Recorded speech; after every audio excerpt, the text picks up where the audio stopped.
علیکم ورحمۃ اللہ وبرکاتہ۔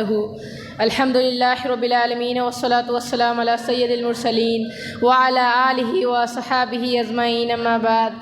قال اللہ تعالی اعوذ باللہ من الشیطان الرجیم، بسم اللہ الرحمن الرحیم۔ الیوم اکملت لکم دینکم واتممت علیکم نعمتی ورضیت لکم الاسلام دینا۔ میرے بھائیوں، اللہ کا لاکھ لاکھ شکر ہے کہ ہم سب مسلمان ہیں۔ اس نے ہمیں اسلام کی شکل میں ایک مکمل دین عطا فرمایا۔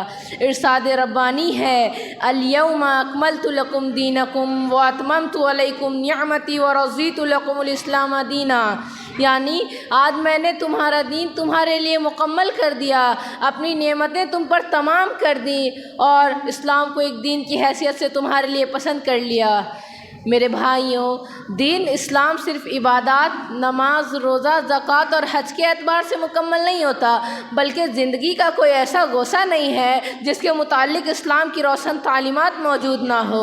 انہی معاملات میں سے شادی بیاہ کا معاملہ بھی ہے، جس اسلام نے نکاح جیسا مقدس نام دیا اور اس نکاح کو اس قدر سادہ اور آسان بنایا کہ سماج اور معاشرے میں بدکاری کی کوئی گنجائش باقی نہ رہے۔ رسول اللہ صلی اللہ علیہ وسلم کے مبارک دور میں نکاح کتنی سادگی سے ہوا کرتے تھے، اس کا اندازہ آپ اس بات سے لگائیے کہ بخاری شریف میں آتا ہے کہ ایک مرتبہ آپ صلی اللہ علیہ وسلم نے حضرت عبد الرحمن بن عوف رضی اللہ عنہ کے کپڑوں پر زردی لگی ہوئی دیکھی تو پوچھا کہ کیا بات ہے۔ انہوں نے عرض کیا کہ میں نے نکاح کر لیا۔ آپ صلی اللہ علیہ وسلم نے انہیں برکت کی دعا دی اور ولیمہ کرنے کا حکم دیا۔ غور کیجئے میرے بھائیوں، حضرت عبد الرحمن بن عوف رضی اللہ عنہ کس پائے کے صحابی ہیں ہم سب کو معلوم ہے، یہ عشرہ مبشرہ سے ہیں اور رسول اللہ صلی اللہ علیہ وسلم کے رشتہ دار بھی لگتے ہیں۔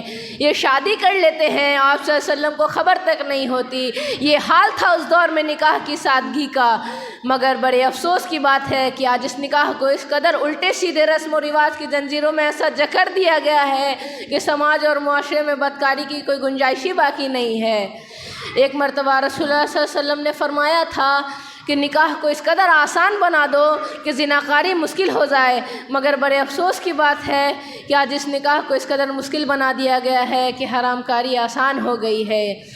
آج نہ جانے کتنے غریب گھروں کی لڑکیاں صرف اس لیے کنواری بیٹھی ہیں کیونکہ ان کے والدین ان کی شادی کے لیے لمبے چوڑے جہیز کا انتظام نہیں کر پا رہے ہیں۔ میرا سوال یہ ہے کہ آخر یہ جہیز نام کی بلا آئی کہاں سے؟ مال و دولت کے پجاری اپنی اس کرتوت پر پردہ ڈالنے کے لیے کہتے ہیں کہ آپ صلی اللہ علیہ وسلم نے بھی اپنے لخت جگر حضرت فاطمہ رضی اللہ عنہا کو جہیز دیا تھا، مگر شاید ان بے شرم لوگوں کو یہ معلوم نہیں کہ آپ صلی اللہ علیہ وسلم کی 4 بیٹیاں تھیں۔ اگر جہیز سنت ہوتی تو آپ صلی اللہ علیہ وسلم نے اپنی باقی 3 بیٹیوں کو اس سے محروم کیوں رکھا؟ میرے بھائیوں، آپ صلی اللہ علیہ وسلم نے جو کچھ بھی دیا تھا وہ در حقیقت حضرت علی رضی اللہ عنہ کے ہی مال سے آیا تھا، اور پھر آپ صلی اللہ علیہ وسلم نے دیا کیا تھا؟ تکیہ، بستر، چکی، مسکیزہ، چند برتن۔ کیا ضرورت کہ یہ چند سامان جہیز کہلائیں گے؟ اور یہ بھی آپ نے اس وجہ سے دیا تھا کہ آپ کے داماد حضرت علی رضی اللہ عنہ انتہائی غریب اور مفلوق الحال تھے۔ یہاں تو یہ حال ہے کہ مال و دولت کی بہتات کے باوجود بیوی کے مائکے سے ملنے والے جہیز پر نظریں گڑائی جاتی ہیں۔ یہ کہاں کی سنت ہے میرے بھائیوں؟ میرے بھائیوں، جب تک مسلم معاشرے سے جہیز جیسی لعنت کا خاتمہ نہیں ہو جاتا تب تک ہماری مشکلات اور پریشانیاں ختم نہیں ہوں گی۔ میرے بھائیوں، آج نہ جانے اخبارات میں کتنی خبریں آتے رہتی ہیں کہ جہیز کی مطالبہ سے تنگ آ کر فلاں خاتون نے خودکشی کی۔ آج مسلم معاشرے میں زبردست اصلاح کی ضرورت ہے میرے بھائیوں، اور اس کام پر عمل ہمیں کرنی ہے۔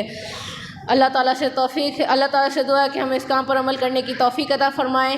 آمین۔ وآخر دعوانا الحمد للہ رب العالمین۔ السلام علیکم ورحمۃ اللہ وبرکاتہ۔